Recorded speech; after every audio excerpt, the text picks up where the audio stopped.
गुलबर्गा में किसान सम्मेलन 26-27 तारीख को यहाँ चल रहा है। वो हमारे 16वां सम्मेलन है। बोले तो हम 3 साल में एक दफ़ा हमारे किसान लोगों का सम्मेलन करते हैं। वो देहाती में, तालुका, जिला और स्टेट, ऑल इंडिया में भी सम्मेलन होते हैं। 3 साल में एक बार जो कॉन्फ्रेंस होती है, ये फार्मर्स कॉन्फ्रेंस नहीं बल्कि ये कहिए कि भाई किसानों का जतरा है। एक जात्रा होता है हर 3 साल में, यूँ समझिए इसको। इसमें सारी चीज़ें डिस्कस की जाती हैं कि क्या इश्यूज़ हैं किसानों के, फार्मर्स के, एग्रीकल्चर सेक्टर के, लैंडलेस एग्रीकल्चर वर्कर्स के, डेयरी फार्मर्स के, कैटल ट्रेडर्स के। ये सारे एग्रीकल्चर सेक्टर रिलेटेड, जल, ज़मीन, जंगल, जानवर, ये सारे चीज़ों से जुड़े हुए पेशे के लोगों के सारे इश्यूज़ डिस्कस होते हैं और इनके फॉरवर्ड इनके इश्यूज़ रिजॉल्व करने के लिए क्या लाए अमल, क्या action plan, course of action क्या होगा, इसके ऊपर चर्चा होती है। वैसा यहाँ कॉन्फ्रेंस कल और परसों के दिन 2 दिन चल रहा है। ये कॉन्फ्रेंस ऐसा है कि हम सभी तरफ तालुका सम्मेलन सब करके अब जिला में जो सम्मेलन चल रहा है, ये जो नेहरूगंज से जो है, गंज से जो है हमारा जो ये अम्बेडकर सर्कल, अम्बेडकर मूर्ति तक हमारा प्रोसेशन आता है। करीब 3,500 लोग, किसान लोग आते हैं। साथ में जो डिमांड्स हैं, डॉक्टर स्वामीनाथन रिपोर्ट का जो रिकमेंडेशन मोदी जी ने जो कहा था कि हम स्वामीनाथन रिपोर्ट इम्प्लीमेंट करेंगे, तो ये जुमलाबाज पीएम जो है अभी तक वो कुछ नहीं करे हैं। आज भी वो जुमला ही बना हुआ है। मिनिमम सपोर्ट प्राइस के ऊपर कोई बात नहीं है। तो डॉक्टर स्वामीनाथन रिपोर्ट के रिकमेंडेशंस जो हैं वो इम्प्लीमेंट होने चाहिए। और साथ ही साथ इसका APMC act, land reform act, anti cattle slaughter act और Karnataka electricity power distribution act, ये चारों कानून भी वापस होना है।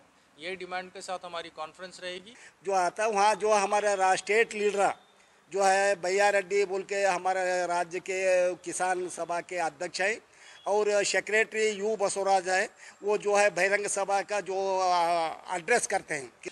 वहाँ से पब्लिक मीटिंग के बाद वहाँ से डेलीगेट्स जो है मेट्रो फंक्शन हॉल आएंगे। यहाँ पे 2 दिन का कॉन्फ्रेंस रहेगा, फार्मर्स कॉन्फ्रेंस। और साथ ही साथ नागमोहन दास साहब, चीफ जस्टिस नागमोहन दास साहब कॉन्फ्रेंस को एड्रेस करेंगे 27 को। हम जो आगे आने का कमेटी क्या है, गुलबर्गा ज़िले में जो किसानों के ऊपर बोझा है सरकार कर रहा है, जुल्म कर रहा है, उससे जुल्म के खिलाफ हम मांगे करके ये मोदी सरकार को और राज्य सरकार बीजेपी सरकार को वो जो हमारे जो मांगे उनके तक पहुंचना, हमारे मांगे पूरे करना बोल के हम जो सम्मेलन में डिस्कस कर रहे हैं। बीजेपी गवर्नमेंट की जो दोहरी नीति, दोहरी चाल, जो जुमलाबाजी चलती है, देखना, बताना और करना, और जो ये इसकी नीति है, वही 3 कानून के हिस्से कर्नाटका में बने हैं। 4 कानून यहाँ पे, जिसको मैं नाम लेके बता दूं: Karnataka land reform act, Karnataka APMC act, Karnataka electricity power distribution act और एंटी कैटल स्लॉटर एक्ट। ये मोटे मोटे तौर पे देखेंगे तो ऐसे लगता है कि 4 अलग से कानून होंगे जो स्टेट गवर्नमेंट बनाई है, लेकिन ये जब आप तफसीलात में देखेंगे तो ये वही 4 कानून है जो सेंट्रल गवर्नमेंट 3 कानून जो वापस लिए उसी का हिस्सा है। मैं थोड़ा सा इसको मुख्तसर करते हुए बता दूँ, ये 3 कानून जो सेंट्रल गवर्नमेंट जो वापस लिए, वो 3 कानून का रिजल्ट ये था या नतीजा ये होने वाला था कि भाई प्रोड्यूसर, ट्रेडर, कंज्यूमर तीनों के ऊपर एक बड़ा जुल्म, या बोलिए कि भाई उनके हाथ से एग्रीकल्चर सेक्टर का या लोगों को महंगाई की मार झेलने का किया था। उसी तरीके से ये 3 कानून का हिस्सा जो है, यहाँ पे भी प्रोड्यूसर, ट्रेडर और कंज्यूमर के ऊपर ही हमला है। क्योंकि एपीएमसी मार्केट में ट्रेड कौन करते हैं? आड़ती करते हैं, जो कि ट्रेडर्स हैं।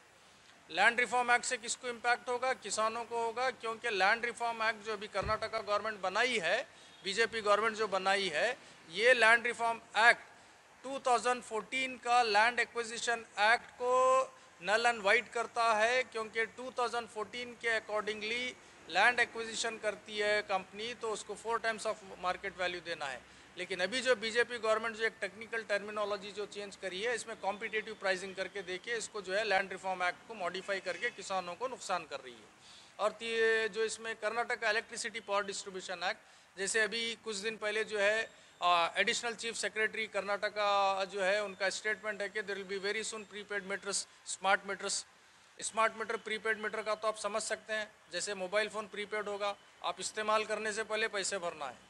तो उसी तरीके से कर्नाटका इलेक्ट्रिसिटी अमेंडमेंट एक्ट जो आ रहा है, इसका नतीजा ये होगा कि लोगों को इलेक्ट्रिसिटी अपना एडवांस में बिल भरना पड़ेगा हर महीना। अब ये पता नहीं कि हर महीना कितना बिल आएगा।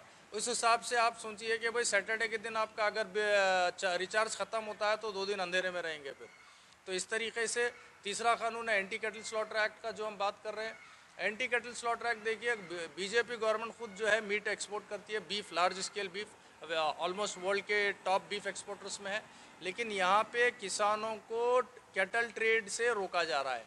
आज आप कर्नाटका के हर डिस्ट्रिक्ट में उठा के देखिए, जहाँ जहाँ कैटल मार्केट है ऑलमोस्ट कोलैप्स हो चुके हैं, कोई कारोबार नहीं है, सारे कैटल ट्रेडर्स इस वक्त बेरोजगार हो चुके हैं।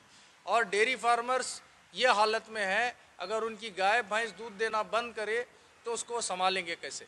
वो उसका खर्चा नहीं उठा सकते, ना वो बेच सकते हैं, ना उसको संभाल सकते हैं। मतलब कि डेयरी फार्मर्स को अपना दूध का कारोबार बंद करना पड़ेगा।